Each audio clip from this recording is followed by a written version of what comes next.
예, 여러분, 안녕하십니까? 2017년 11월 2일 목요일 밤 11시 30분입니다.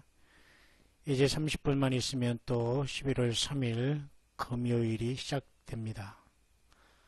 하루하루의 우리의 삶 속에서 우리 주님 오시는 그 광야에서 주님 오시기 전에 한 영혼이라도 더 우리 예수님 앞에 회개하고 알곡될 수 있기를, 그리고 천열매로 주님 앞에 이기는 자가 되어서 최고의 영광을 주께 받으며 돌릴 수 있도록 하늘의 24장로들이 하나님 아버지와 어린 양 앞에 무릎 꿇고 엎드려서 면류관을 벗어 던지며 경배하는 모습을 보면서 그 장엄하고 엄청난 상상할 수 없는 우리의 승리의 시간들은 즉각 우리 눈앞에 다가오고 있습니다. 오늘 요한계시록 2장을 오늘 두 번째 날 우리가 잘 마쳤습니다. 제가 잠깐 2강을 보충할 수 있도록 하겠습니다. 여러분, 주님께서는 우리들에게 요한계시록 1장에서 비밀을 말씀해 주셨습니다. 그것이 바로 뭐냐면 1장 끝에 네 본 것은 내 오른손 일곱 별의 비밀과 일곱 금초대라. 가장 먼저 사도 요한이 반모섬 광야에서 예수님이 보낸 천사를 통해서 예수님의 그 말씀을 계시를 기록하고 있는 중에, 예수님이 직접 오신 게 아닙니다. 절대. 예수님이 그 천사를 보내어 알게 하고 지시하고 보여준 것을 기록한 것이 요한계시록입니다. 그 예수님께서 말씀하십니다. 예수님의 오른손 일곱 별의 비밀,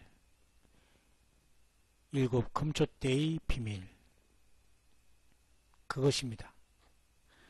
그러면서도 비밀이라고 하시면서 주님께서는 일곱 별의 비밀과 일곱 금초대라 이렇게 말씀하셨으니까 어쩌면 일곱 금초대는 비밀이 아닐 수 있지요. 아니면 일곱 별의 비밀과 일곱 금초대의 비밀과 같이 이렇게 말씀하셨는지는 사실은 우리가 정확하게 알 수는 없습니다. 이 문맥을 보면은 이제 원어를 봐야 되겠지만 내 오른손 일곱 별의 비밀과 일곱 금초대라. 그런데 요한계시록 1장 20절에 일곱 별은 일곱 교회의 사자요, 일곱 촛대는 일곱 교회니라 이렇게 말씀하셨습니다. 그럼 어쩌면은 이 예수님의 오른손에 일곱 별의 비밀과 그리고 일곱 금초대가 다 주님 안에서는 굉장히 중요한 사항이다라는 것으로 비밀로 주님께서 말씀하신 걸로 봅니다.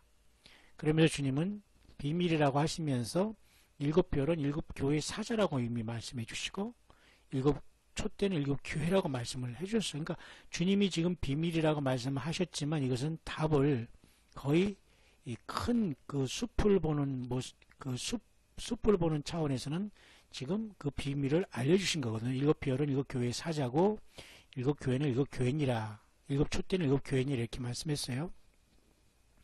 그렇기 때문에 사실은 이 말씀을 보면은 구약에 이스라엘 백성들의 성막을 알지 못하면 절대 일곱 금초대가 뭐고 촛대가 뭐고 이런 것을 알 길이 없습니다. 그때 여러분 출애굽기 25장에 모세를 통해서 하나님께서 그 성령에 감동된 종들을 통해서 성막에 많은 기구들을 만들지 않습니까? 출애굽기 25장 37절 등잔 7컵을 만들어 그 위에 두 앞을 비추게 하며, 그때 당시에 전기가 있었어요? 없었잖아요. 그러니까 결국은 이 감람류를 통해서 이 등잔에 불을 밝히게 합니다. 그러니까 일곱 등불 켠 것이 사실 하나님 보좌 앞에 있는데도 사실 이것도 굉장히 중요한 어떤 영적인 의미가 있지만 어쨌든 등잔 일곱이라고 한 것은 사실 촛대나 마찬가지거든요. 불 켜는 등대라고 또 35장, 출애굽기 35장 14절은 불 켜는 등대와 그 기와 그 등잔과 등이와 이렇게 말씀했고, 출애굽기 37장 23절은 등잔 일곱과 불집게와 불똥 그릇을 정금으로 만들었으니, 그러니까 성막의 모든 기구는 완전한 정금으로 만들어졌다. 이건 굉장히 중요한 겁니다. 다시 말해서 등잔 일곱은 주님께서 요한계시록 1장 마지막에 일곱 교회니라, 그죠? 그 일곱 초 때는 일곱 교인이 했을 때에 여기서 말하는 등잔 일곱도 사실은 일곱 초 때나 마찬가지거든요. 성막에 있었던 특별히 성소 안에 지성소에는 언약궤가 있었지만 성소에 있었던 것 중에 왼쪽 성소에 들어가면 왼쪽 부분에 메노라라는 일곱 등불이 켜 있었어요. 그래서 항상 불집게와 불동거를 통해서 항상 여기에 그죠? 그 연기가 나거나 이런 것을 완전히 그 제사장들은 늘 밤낮으로 꺼지지 않도록 간검을 하다. 그러니까 그것을 보면서 점검을 하라 그랬거든요. 그러니까 이 불이 꺼질 수가 없고 꺼져서도 안 되는 겁니다. 결국 그래서 출애굽기 39장에 이것을 또 정금등대 이렇게 말씀했어요. 또 출애굽기 40장 여호와 앞에 등잔에 불을 켜니 이렇게 또 말씀했어요. 결국 이 모든 것들은 또 이렇게 신명기 8장 2절에 아론에게 구하이르라 등을 켤 때는 일곱 등잔을 등대 앞으로 비추게 할지니라 이렇게 비추게 한다고 했잖아요. 그러니까 결국은 그 등잔은 당연히 빛이 켜진 것이고 그 등유가 있다고 해죠. 감람유 기름을 통해서 계속 불을 밝히는 역할, 성소의 불을 밝히는 역할인 겁니다. 그죠? 자, 이런 것들을 주님께서 우리가 알고 있을 때에 특별히 또 스가랴 4장 2절에도 내가 보니 순금 등대가 있는데 그 꼭대기는 주발 같은 것이고 그 등대에 일곱 등잔이 있으며 등대 꼭대기 등잔에 일곱 관이 있다. 굉장히 이것은 비밀이면서도 하느님의 보좌의 어떤 굉장히 중요한 그 모습이거든요. 그렇기 때문에 주님도 사실은 요한계시록에서 일곱 별의 비밀과 일곱 금초대라기 때문에 그렇게 성경 전체를 관통하고 성령 안에서 지식으로 아니라 성령의 기름 부음이 없으면 사실은 이 말씀이 온전한 것은 아무도 사실 알 길이 없습니다. 성령만이 알고 성령만이 그 하나님의 영의 깊은 것을 안다고 했지 않습니까? 그러니까 보내준 성령님을 우리가 100% 의지하고 헌신할 때만이 가르쳐주는 대로 우리는 알 수밖에 없어요. 그죠?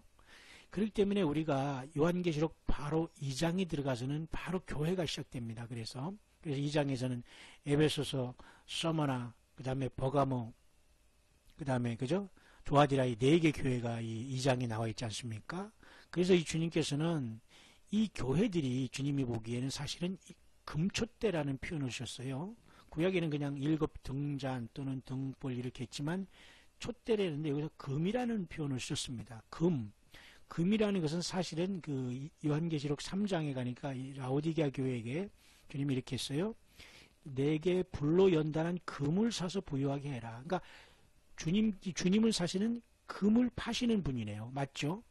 금은 예수님으로부터 오는 거고 예수님으로부터 오는 이 금은 그 사람을 부유하게 하는 거네요. 맞죠? 그 금도 순도가 100%인 불로 연다는 금을 얘기하고 있어요. 그러면 요한계시록 1장에 일곱 금촛대의 비밀을 주님께서 말씀하시고 일곱 별은 일곱 교회의 사자라고 말씀하니까 오늘날 진정한 교회의 사자는 비밀입니다. 그러나 알려진 비밀, 성령님이 알게 한 사람들은 알려진 비밀이라는 건 세상 사람들은 알지 못하는 비밀일 수가 있죠. 그렇죠? 그러니까 오늘 교회도 사실은 신비입니다. 이 교회가 외적인 이 유형적인 교회를 가졌지만 진정한 교회는 보이지 않는 주님의 그 성령이 내주하시는 우리 자신이 주님의 몸된 교회인데요. 주님이 그것을 우리를 일곱 금촛대 또는 일곱 금 등잔으로 보고 그 등잔을 구약 성경에는 전부 다 정금으로 만들었단 말입니다. 그렇기 때문에 당연히 예수님도 일곱 금촛대라고 말할 수 있는 겁니다. 왜? 모든 걸 완전한 정금, 금이 100% 순도가 있는 정금으로 만들었다는 겁니다. 그러면 예수님 자신이 십자가에 깨어지심으로 우리 그 피를 통해서 우리를 완전히 주님처럼 만들어 주셨거든요. 우리도 주님 때문에 주님이 죽으심으로 내가 죽고 주님의 죄 때문에 내가 죽고 주님 앞에서 우리도 정금같이 연단받은 주님과 한 몸이 이룬 자들이라면 주님과 우리는 그죠? 한 몸으로 되는 거예요. 일곱 금초대로 연결이 되는 겁니다. 그래서 주님이 일곱 금초대 사이에 다니시는 이로 나타나는 그 교회의 비밀이거든요. 그런데 어찌하여 여러분 3천억의 무슨 예배당 건물 짓고 그런 곳이 하나님이 거닐고 계십니까? 그것은 넌센스입니다. 하나님은 절대 3천억이 아니라 3천조를 해드려도 거기에 계신 분이 아니에요. 땅은 나의 발등상인데 너가 나를 위해서 무슨 성전을 짓겠느냐라고 말씀하잖아요. 하나님은 그걸 원하시지 않는다는 겁니다. 우리 내면을 원하시는 거고 우리 내면의 주님을 모시기를 원하고 성삼위 하나님이 우리를 주님을 사랑하면 우리 안에 와서 우리와 거처를 함께 하신다고 예수님 말씀하셨잖아요. 요한복음에. 그죠? 이것도 비밀입니다. 어떻게 하나님께서 우리 안에 거하세요?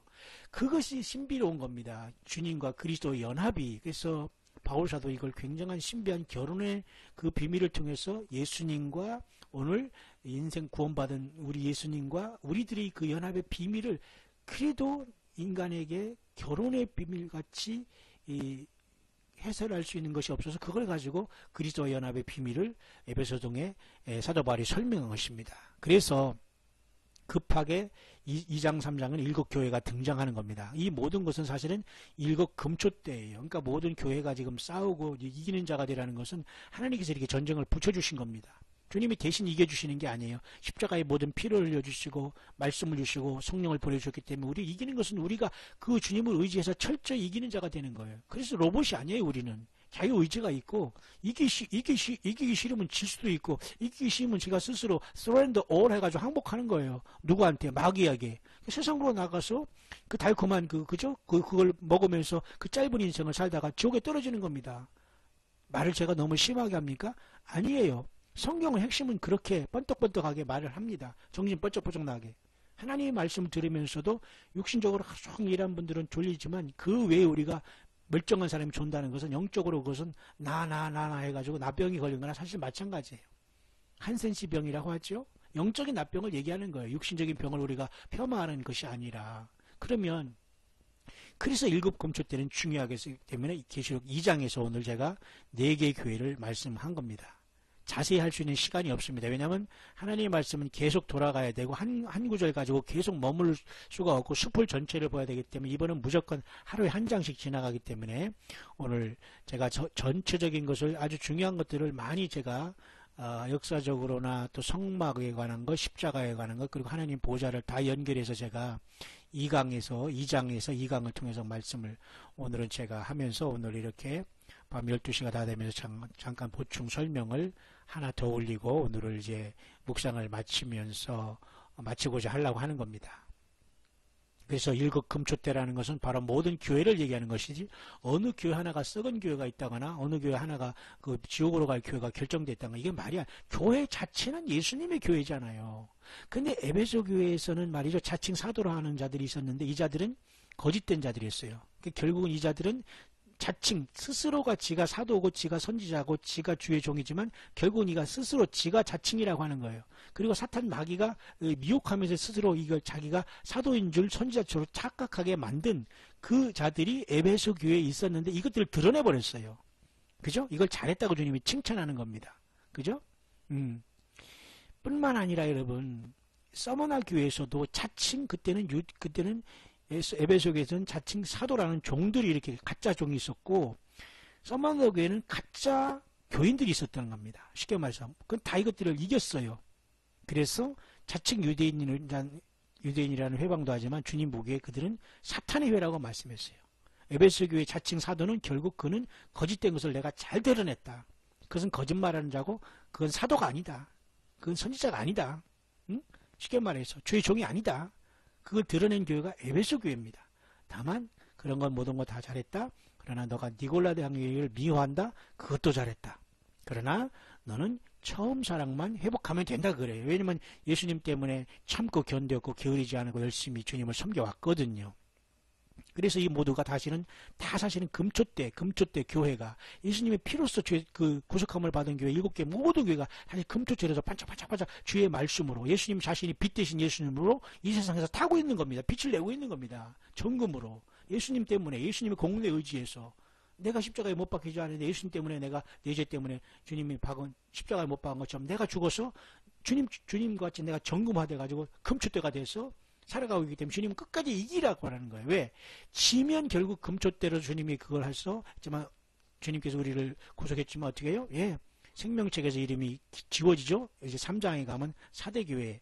그죠? 내가 내 이름을 그죠? 생명책에 반드시 흐리지 아니한다는 것은 흐림을 당할 자도 있다는 겁니다. 그렇기 때문에 여러분 금초대의 비밀은 이렇게 중요한 겁니다. 그래서 금초대는 7교회 전체를 얘기하지만 스스로가 예수님을 부인하고 말씀 안에 거하지 않고 헛된 곳에 가고 사람 따르고 왔다리 갔다리 하면서 어떤 이런 자들은 모두가 사실은 땅에 남게 되고 결코 이기는 첫째 반열에 들어올 수 없다는 겁니다. 그것이 7교회의 비밀이요 7별의